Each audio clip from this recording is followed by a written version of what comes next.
These things are not there. You want to communicate, but this criminal is running, he's coming there. You don't have the Motorola. You want to run, it's gone. These are when we talk of resources. This is what it means. That is, it is affecting our work. Even now, somebody fingerprint. Somebody who break this door, he was touching it. You just come, put the powder there, the finger is taken. Immediately, when it is put in the system where it will bring the name of that person, it just automatically, we are making all these kind of things.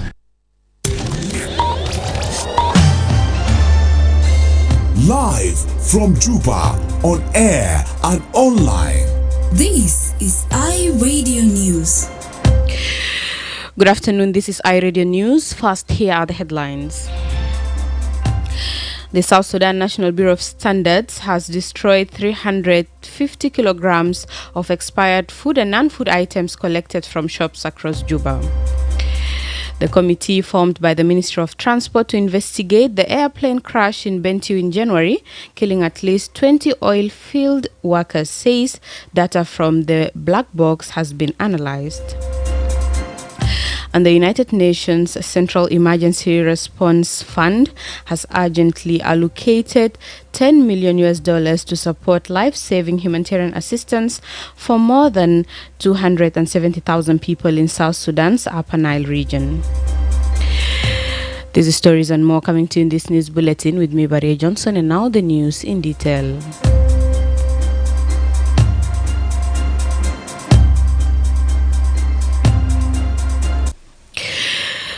The South Sudan National Bureau of Standards has destroyed 350 kilograms of expired food and non-food items collected from shops across Juba. This is according to a statement made by Stella Juan, Deputy Director for Quality Assurance at the Bureau of Standards. Juan says the items, which were burned yesterday, had been collected from markets across Juba and transported by 2 large trucks. She says the destruction was part of the Bureau's ongoing effort to enforce product safety standards. She further says not all goods were expired. Some were substandard products without labeling or not in compliance with required standards. Others were damaged during transport, such as when a truck overturns. Regarding inspections, Stella Juan explained in her interview with iRadio. Those items collected not only expired, but we have also the service standards.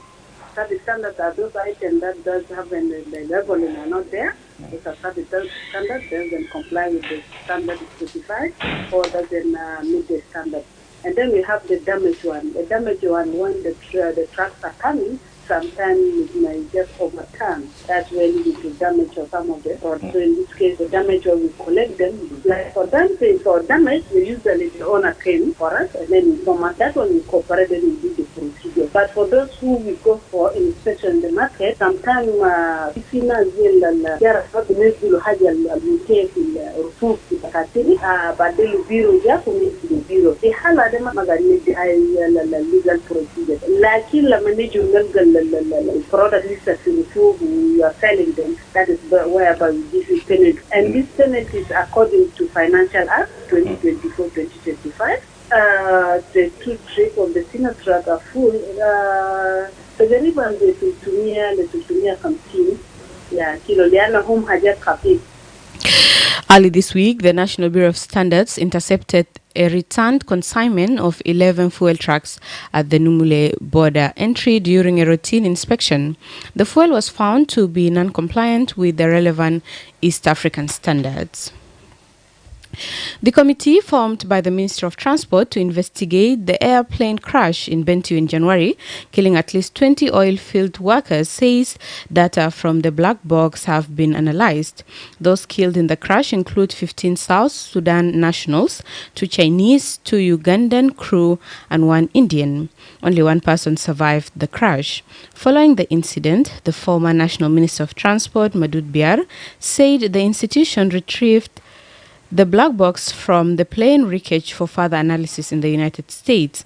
Updating the new transport minister, Dr. Lama Cole, on Wednesday, Engineer Napoleon Adwogai, a member of the committee, said the black box was read out and key engine components from the crash site were repatriated. Aduok did not explain what information was obtained from the black box. However, he said these parts extracted from the wreckage are said to be transported to the aircraft manufacturer for further technical examination to determine the exact cause of the crash. He added that the investigation team is coordinating closely with multiple international stakeholders, including the aircraft operating company, the country of the manufacturer, and the aircraft's registered operator. This aims to fully understand the cause of the crash and recommend appropriate measures to prevent future incidents.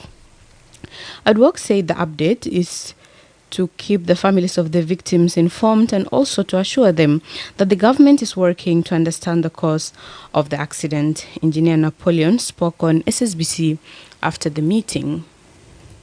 Our updates come after readout of the black boxes and repatriations of the parts of the engines of the plane, which need to be further transported to the manufacturer to investigate what was wrong with them.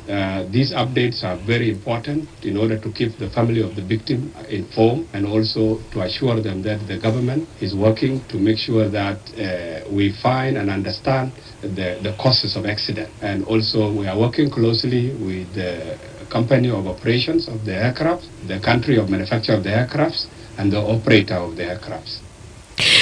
The United Nations Central Emergency Response Fund has urgently allocated $10 million to support life-saving humanitarian assistance for more than 270,000 people in South Sudan's Upper Nile region.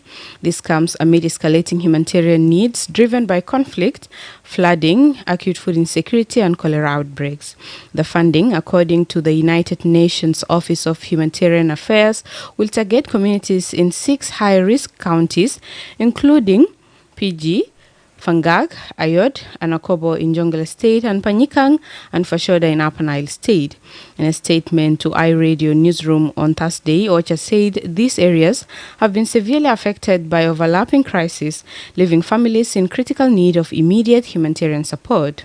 Ms. Anita Kiki, the humanitarian coordinator for South Sudan, said the funding will contribute to mitigating the dire situation. She said, and I quote, "This timely and much-needed funding will contribute towards mitigating acute vulnerabilities and protection of risk through coordinated interventions led by the United Nations agencies and their partners in South Sudan. The allocation is also to mobilize support for the millions more in need across the country." According to OCHA, since the escalation of conflict in Upper Nile State in March, more than 130,000 people have been displaced, including thousands who have reportedly crossed into Ethiopia. It said the ongoing rainy season is expected to bring heavy flooding to areas already affected in previous years. Meanwhile, South Sudan continues to face its most severe cholera outbreak on record, with 60,530 cases and 1,247 deaths reported nationwide as of 18th May. 7.7 million people, representing 57% of the South Sudan population, are expected to face high level of acute food insecurity, with approximately 63,000 people risk of the most severe level of food insecurity. Ms. Kiki added that the funding will help ensure they receive food, cash assistance, seeds, tools, fishing kits, shelter, non-food items, water, sanitation and hygiene supplies, as well as health, nutrition and protection services. As of now, the 2025 humanitarian needs and response plan for South Sudan, seeking $1.7 billion to assist 5.4 million people, is only 16.6% funded. Continued support is urgently needed to sustain life-saving assistance. The UN's World Food Programme has warned that refugees in Kenya, including thousands of South Sudanese, are at risk of heightened level of food insecurity as critical funding shortages force the agency to reduce food assistance to the lowest levels ever recorded. The agency says it supports around 720,000 refugees in Kenya who will, from June, receive an in-kind food ratio of just 28%, and all cash assistance will hold unless additional funding is received. Over the past 5 years, WFP says the number of refugees and asylum seekers in Kenya have increased by over 70%, from around 500,000 to 843,000, as people have fled conflict and drought in neighboring countries like Somalia and South Sudan. According to the Food Agency, despite generous support from many donors, growing needs among refugees has outstripped the availability of funds. Demkani Sanko is WFP's Deputy Country Director in Kenya. He said, and I quote, WFP's operation supporting refugees in Kenya are under immense strain with available resources stretched to their limits, and we have had to make the difficult decision to again reduce food assistance. This will have a serious impact on vulnerable refugees, increasing the risk of hunger and malnutrition. End quote. The World Food Programme further added that many refugee households in Kenya are already experiencing high levels of food insecurity. In 2024, WFP, in partnership with Kenya's Department of Refugee Services, provided monthly food assistance, mostly as a mix of cash and in-kind food, to 720,000 refugees in Dadaab and Kakuma camps and Kelubei settlement. WFP has repeatedly adjusted ratio sizes to align with available funds, with the latest reduction in February giving refugees 40% of a full food ratio based on a daily recommended intake of 2,100. You are listening to iRadio Afternoon News. Minister of Cabinet Affairs, Dr. Martin Ilielo Muro, has called on the public to promote peace and reconciliation in order to achieve stability for the country. Dr. Lomuro made these remarks at the launch of a 2-day stakeholders conference on the establishment of the transitional justice mechanisms in Juba yesterday. The establishment of the transitional justice mechanism is a central provision in the 2018 peace agreement. The mechanisms are tasked with providing justice and reparations to survivors of the civil war that took place between 2013 and 18. Minister Elia emphasized the need for communities to coexist and assert their rights through a democratic process in the country. Dr. Lomuro spoke during the opening of the 2-day conference, expected to end today. Internal internation conflict devastated our country, divided our people, divided our army, right in the middle. You will know why I'm saying this. A people who struggled for more than 50 years finally got their independence, and in 2 years split the army in the middle, created tribal hatred. And this war devastated not only Juba, capital, but it went on to devastate the very fabric of our societies in the villages and messed up our international image. The cabinet minister says it is important for communities to work together in reconciling their differences to allow those in refugee and IDP camps to return and participate in nation building. We haven't reconciled yet.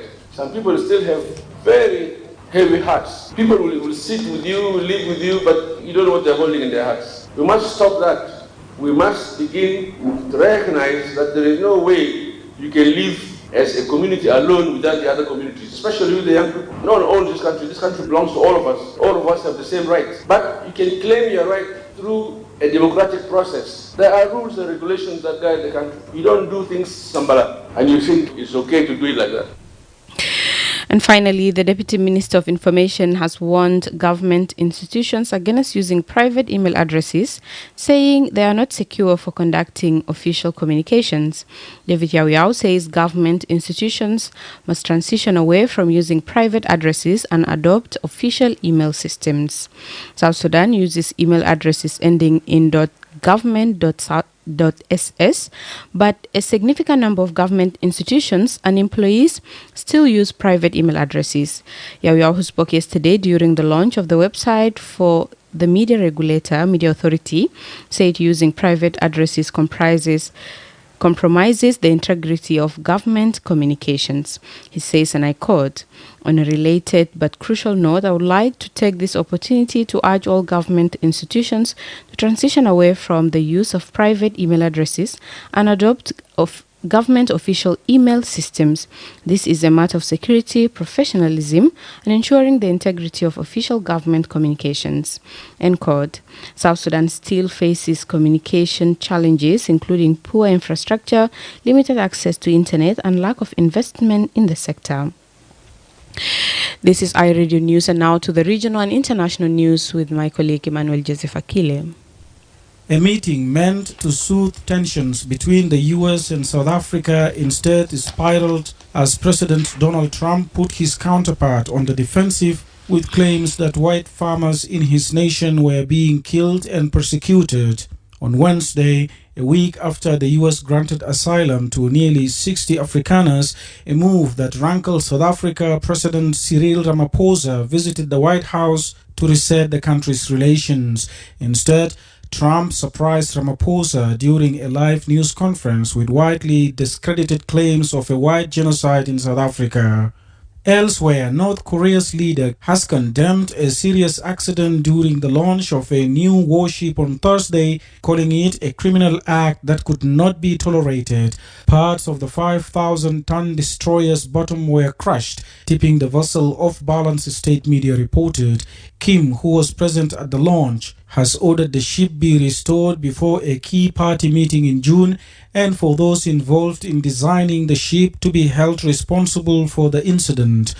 And finally, 2 people have died and another 2 are missing after flooding in New South Wales left more than 50,000 people under evacuation warnings.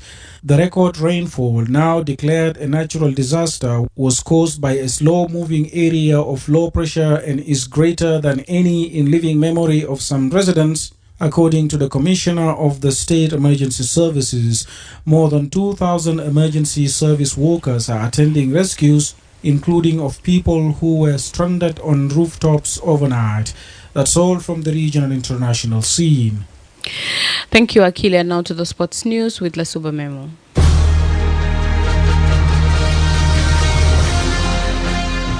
Thanks, Barrett Johnson. In the world of sports, let's begin at home. The struggling Nile City FC has lost 1-7 to Al Salam FC, a will in the South Sudan Premier League yesterday. Back Madoud shone brightly for Al Salam and earning the well-deserved Man of the Match title. In today's fixture, Koryom Bor will face Malakia Juba. Meanwhile, in South Sudan National League, yesterday in Group B, Villa United Yambio drew 1-1 with Bolanco Torit, while in today's fixture in Group B, in Awil, Al Modria will play Al Ghazala FC Wow. Amid the celebrations that followed Tottenham's Europa League triumph, 3 players were left waiting for their winner's medal. Manager Ange Postecoglou was first to receive a medal from UEFA President Alexander Kavrin following the 1-0 win over Manchester United. Injured trio James Maddison, Timo Werner and Lucas Bagval and Will Lancashire, who spent the second half of the season on loan at West Brom, were also in the line and had a medal dropped around their neck. However, club captain Song Hyun Min, Cristiano Romero and Rodrigo Bentancur weren't so lucky and had to wait until they got into the dressing room to get theirs. Southend booked their place in the National League playoff final against Oldham of Wembley by beating Forest Green 4-2 on penalties. The Shrimpers' Jack Bridge swept home 4 minutes from the end to cancel out Emmanuel Osadebe's extra-time header to make it 2-2 and force the shootout, with Goose Scott Morris scoring the spot kick which secured victory. Osadebe had come off the bench just before the match finished 1-1 in regulation time, and within 4 minutes of the restart headed down Liam Serkombe's cross to the far post. That's all in the world of sports. Back to you, Barrett Johnson. You're listening to iRadio News, and to end this bulletin, here are the headlines once again.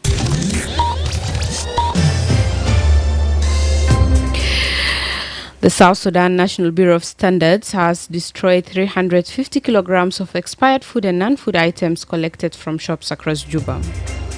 The committee formed by the Ministry of Transport to investigate the airplane crash in Bentiu in January, killing at least 20 oil field workers, says data from the black box has been analyzed.